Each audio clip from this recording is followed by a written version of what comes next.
when I said I'll be here for every day. But you know, the type of job that I do can be everything at once, and yeah, so that's my excuse.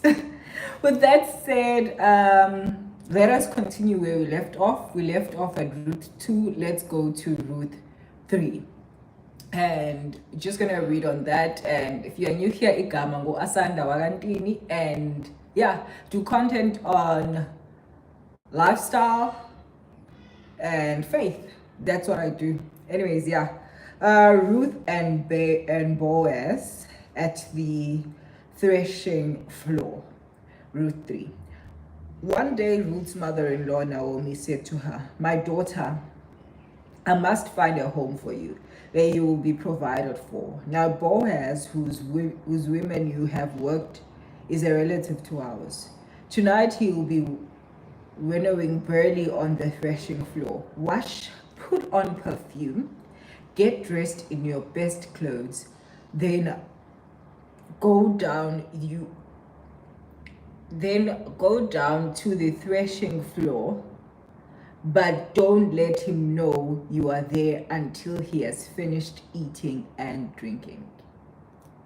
Now, there could be a lot of controversy here. I don't want to get too much into it, but I just want to put perspective of getting ready for whatever that you want. You get dressed, you put on your best foot forward, and you go and want to meet opportunity. Preparation meets opportunity. Things don't just fall on people's lap. I need you, whatever it is that you want. You always say, do what you ask for what you want, seek it and whatnot. It's the seeking part that could be defined as preparation. Go for the things that you want and understand that you need to be ready for them, and opportunity will meet you actually getting it fulfilled. You don't just sit around and, because Naomi could have said, you're gonna wait here, we're gonna find you a home, and years go past and she never finds a home for her. Anyways, yeah. Verse 4. When he lies down, note the place where he's laying, then go and uncover his feet and lie down. He will tell you what to do. I will do whatever you say, Ruth answered. So she went down to the threshing floor, did everything that her mother told her to do. When Boaz had finished eating and drinking and was in good spirits, he went over to lie down at the far end of the grain pile. Ruth approached quietly, uncovered his feet, and lay down. In the middle of the night, something startled the man, and he turned, and there was a woman lying at his feet. "Who are you?" "I am your servant, Ruth," she said. "Spread the corner of your garment over me, since you are a guide and redeemer and of our family. The Lord bless you, my daughter." "This kindness is," he replied, "this kindness is greater than which you showed earlier. You have not run after the younger men, whether rich or poor. And now, my daughter, don't be afraid. I will do for you all you ask. All the people of my town know that you are a woman of noble character. Although it is true that I am the guardian redeemer of our family, there is another who is closely related than I am. Stay here for the night. In the morning, if he wants to do his duty as your guardian redeemer, good, let him redeem you. But if he is not willing, as surely as the Lord lives, I will do it. Lie here until the morning."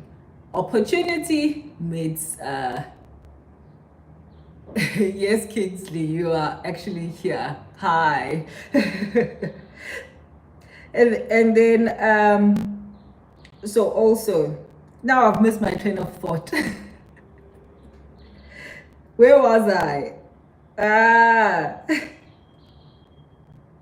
Oh yes, and then verse 14. So she lay at his feet until the morning, but got up before another could be recognized, and he said, no one must know that women came to the threshing floor.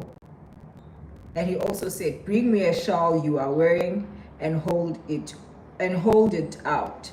She said so. She poured it in 6 measures of barley and placed the bundle on her. Then she went down to town. When Ruth came to her mother-in-law, Naomi asked, "How did it go, my daughter?" Then she told what Boaz had done for her. She added, "He gave me 6 measures of barley." She said, "Do not go back to your mother-in-law empty-handed." Then Naomi said, "Wait, my daughter, until you find out what happens, for the man will not rest until the matter is settled today."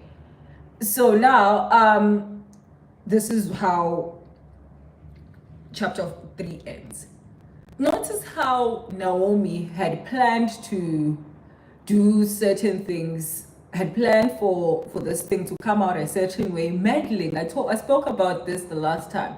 We meddle in things and want to put our hands in how outcomes are going to be once we've already asked for what we want, and then we just want to put our hands in it and like, yeah, I would like for it to do this way. I would like for him to speak this way so that I can get this job. I would like for her to say this way so that I can get this deal. But that's not what happens. Boaz says, "I see you, but this is not how we're going to do this. This is not how we're going to finalize this relationship that we're trying to create, or me being your guidance, but we will do this thing right." So whatever you do, if you feel that something is off, or you feel that, no man, this is not how it's supposed to be, usually that's not how it's supposed to be. And try and find the way that to make things right, and to make sure that you actually allow for the process to unfold in the right way without you putting your hands in it, because that's not how prayers are answered. Prayers are answered by going in the ways that God wants it to go. You don't need to do anything for it to actually manifest into the prayer that you've been praying all along. Anyways, love you lots, and I will see you next time. I'm not gonna commit to tomorrow because I have quite a busy day tomorrow, so it will be around this time if I end up doing verse of the day. Love you lots, and I will see you next time. Bye.